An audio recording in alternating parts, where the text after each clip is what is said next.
welcome all you friends into the banker mindset topic today that I want to share with you. Our channel is called Be an INS Banker or INS Banking. An INS Banker is got lots of advantages, and I want to not spend too many sessions like this that I don't get back to the core of what we're all about, what I'm all about relative to finances, and want to share with you today from some readings that will hopefully make an illustration clear for you, so that you can see the some of the advantages of thinking like a banker when you're doing real estate investing, and even adopting that as your primary mindset to think through your real estate deals with that in mind, and you'll reduce your risk a great deal. And as you move more and more in that direction of operation, of thinking and implementing banker principles and bankers mindset thinking, that you'll reduce your risk, increase your margins, and be always thinking about margins continuously when you're dealing with your financial situation. So, a banker, an INS banker's mindset today is the title of this video. And I don't know about you, but when I invest in things, I like them to be as safe as I possibly can make them, but yet offer me as many advantages as I can see in terms of yield, in terms of return, in terms of where I'm getting excess cash flow, margins, when I do it, without sticking my neck out too far and getting highly at risk. So bankers do a great job of that, a terrific job of shifting the risk to you and I, and into their favor, and they do it in ways that we almost never even see it and don't know it. And so I'm going to share with you today. You're going to probably been involved in some of these if you've done any transactions, and you never even saw how they were setting you up to assume a lot more of the risk than they do, and that they stack the advantages in their favor in arranging and putting the deal together. So I want you to think of those and to adopt as many of those as you can. And in one day, maybe you can be there where you have the clout and the financial wherewithal to put those advantages in your position. You can even do it early on if you're a very good negotiator, if you're mindful of it from the beginning. But certainly work towards making yourself a candidate to do that in almost every transaction you do. So I'm going to touch on this risk relationship with the borrower and how it happens. The banks want you and I to insure as small of a percentage of a piece of real estate as possible. They want to loan money, preferably at 80%, 70%, even 60%. We have a company that does and acts kind of like a bank in special real estate situations, and they want to stay 55% and under of debt to value ratio. If the property's worth $100,000, they want to loan $55,000 on it. They want you to carry the risk of the other money such as that would be 45%, for example. If it's a regular typical street bank, you're talking about 20%. Commonly, they want you and I to front the money for that and to deal with that. I know that's probably the most common way you'll see, particularly if you're an investor, is a 20-80 ratio that the bank pushes you for. Of course, we can beat that in some cases by having credit lines and working around that 20%. But so you see that money is at higher risk the more the participation that we're in, that we take, and reduces the bankers and gives them margin there. If things go wrong, they got a 20% extra amount there that they turn and sell that property and liquidate, and they come out at least with their lending amount. And so we get stuck with that 20% loss if the deal were to go bad, and real bad. So we see their point of the favor. We want to push that needle up, and so we think in terms of credit lines. That's from where can we get that and invest, and that's what we do here at our operation and our business. Is we began working on the 20%. When I first began buying real estate, I wanted to finance and have financing for that part of it, and then I could get a loan typically for the other and amount. Now I've seen times and periods where that's been 5%. I've seen periods where that's been 3%, 2%, and I know some of you have. And so it made it easier. But we want to finance it anyway, and if we have an INS banking account, we can do that 20% financing inside of that account, so that it's still borrowed money for us, but it's got collateral and is backed up by collateral, cash collateral, so that we're able to do more deals and able to do deals still at 100% if we where we so choose. And also gives us the ability to put some down payment money out there to a seller financing arrangement where the seller will hold the financing for you and still finance that part of it. And then we have the advantages of being able to show where the seller could actually make more money out of this deal if they held all of the financing and held it at whatever interest rate that we agreed on, whether it was 9% or 8%. Common today that we still could buy that property with little or no money out of pocket. So we had much less risk if things really went bad on it, and in terms of hurting us financially. So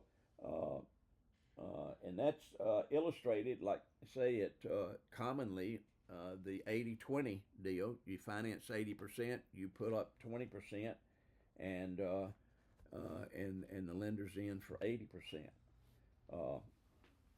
That example, let's see, the lender is in a safer position when they're getting 20% down, and then when they get less than that, they get at a higher risk. And gosh, it makes me think of 2008. If some of you are out there that are old enough to remember the debacle that we went through in the mortgage industry in 2008, and tons and tons of people walked into the bankers' offices and says, we don't like the deal we're in, and we can't afford to pay this anymore.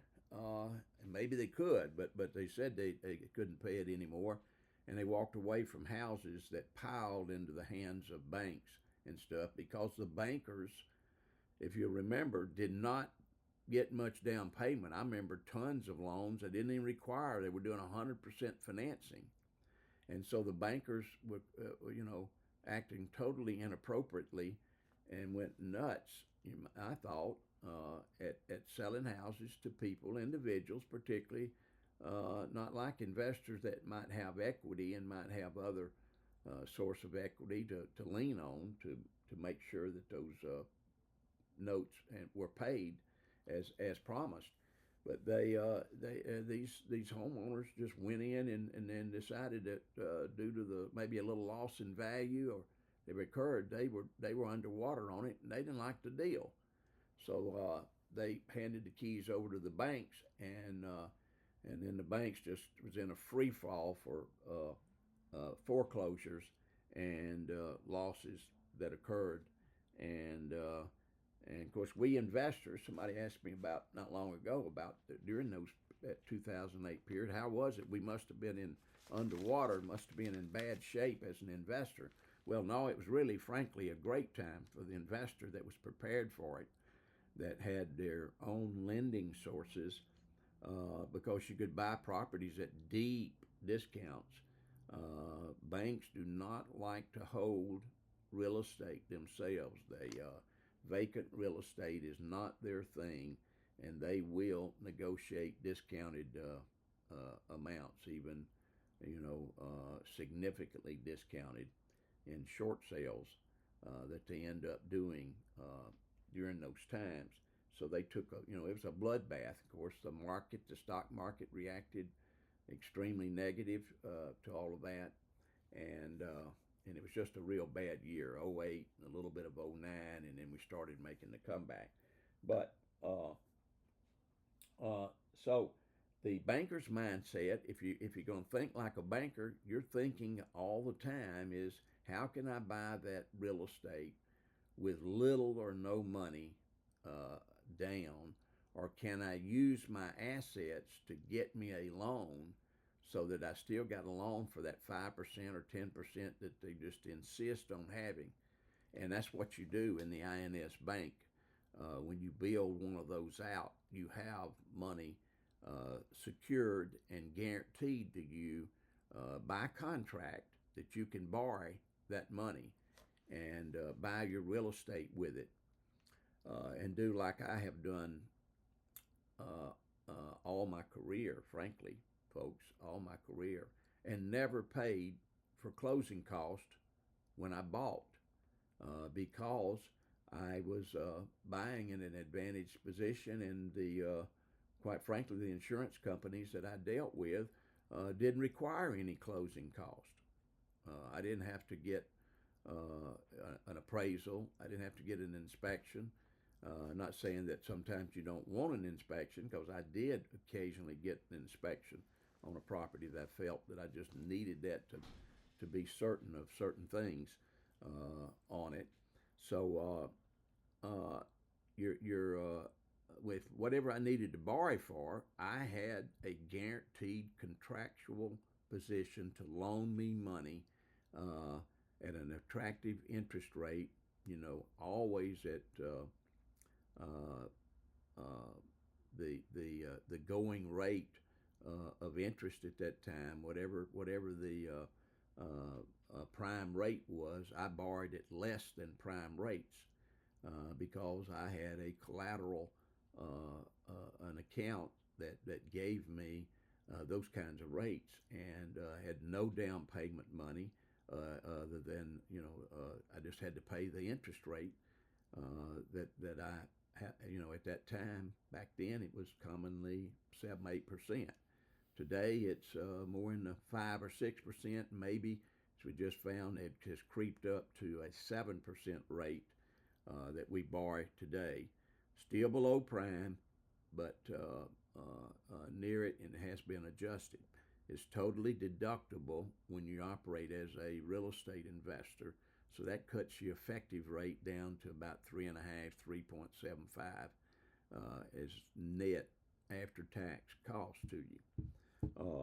So let's you see, getting some of the idea I'm sharing with you, the banker's mindset, because he's thinking about getting them in the most advantageous position, and to if he's loaning the money, and we do loan money sometimes, is you want to loan money, you want to get as much down payment as you can, just like the banker does. you'll finance 70% of it maybe. The other 30% the investor has to come up with.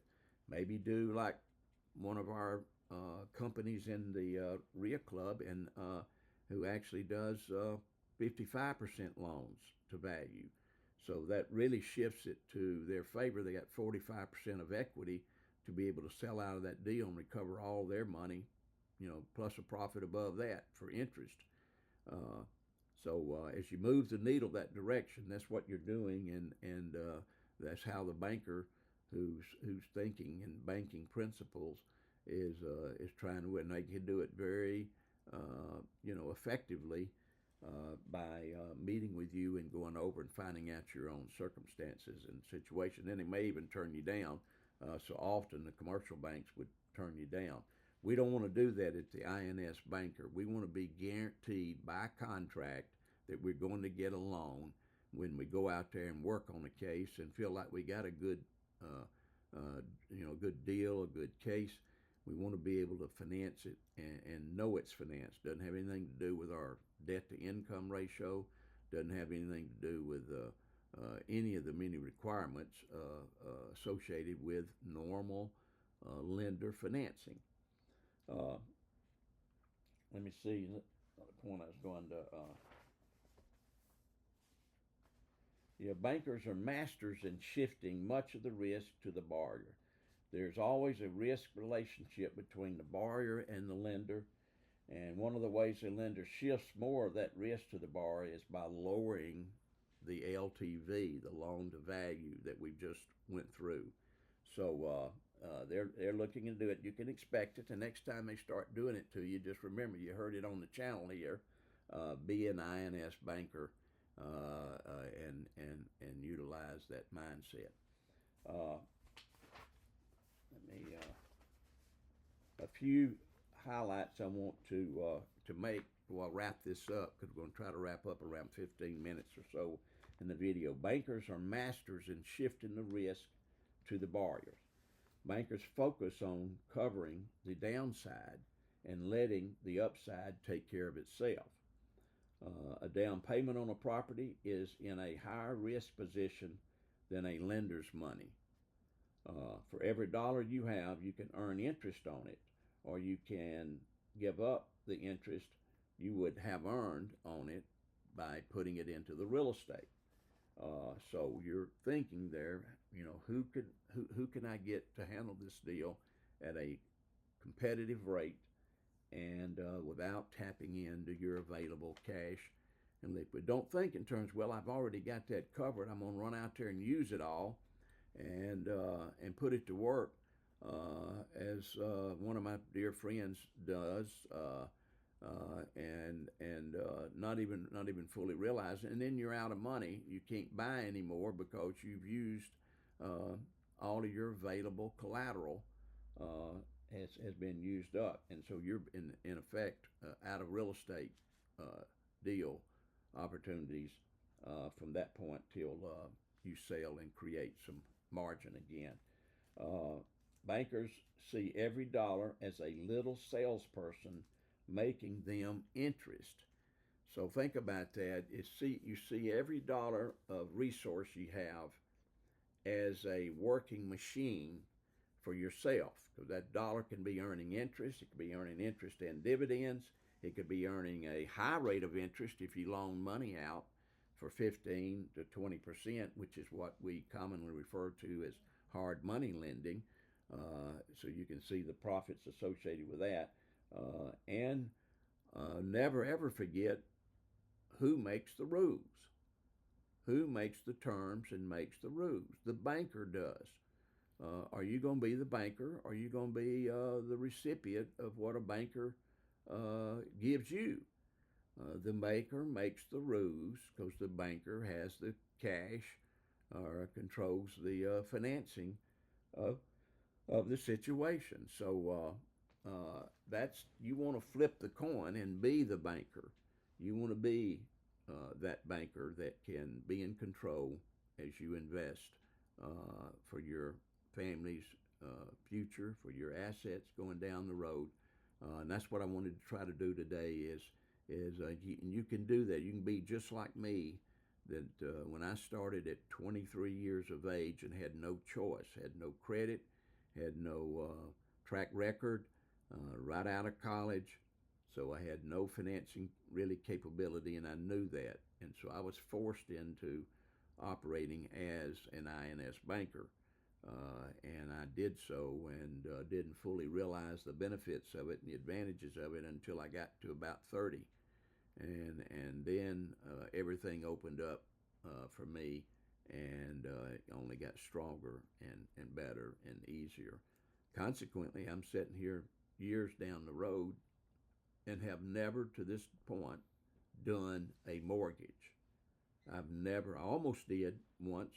I'm sitting in the house that I almost done it on in Vestavia Hills, and I just couldn't. When I got a HUD statement on doing a regular financing on it, the closing costs were right at $25,000, and I couldn't force myself to pay $25,000 of closing costs. Consequently, I turned and did the INS Bank just like I had on all other real estate deals, and remained in that category of never doing a expensive, loaded up mortgage.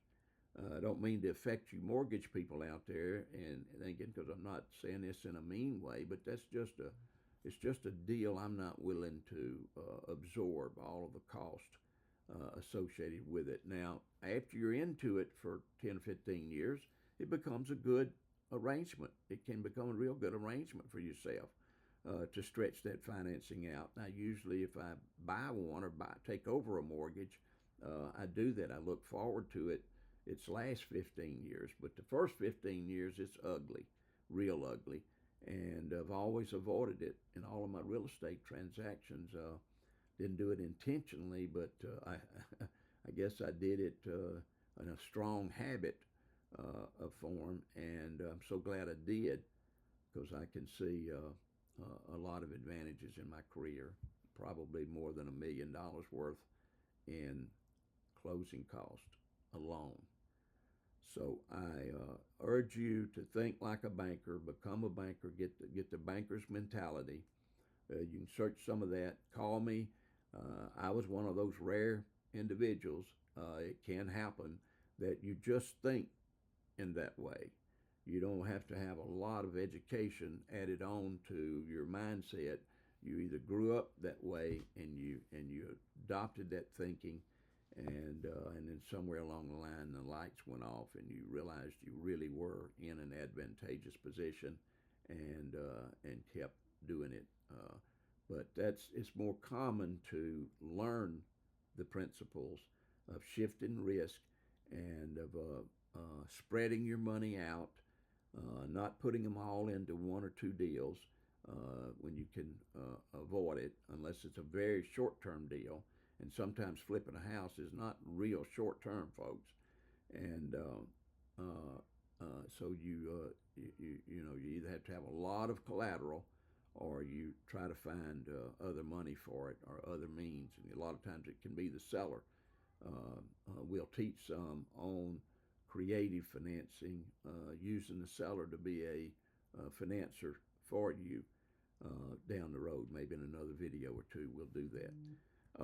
Thank you for being here today. I went a little bit long. Hope you got some ideas out of this, made some notes. Go back and listen to this one again.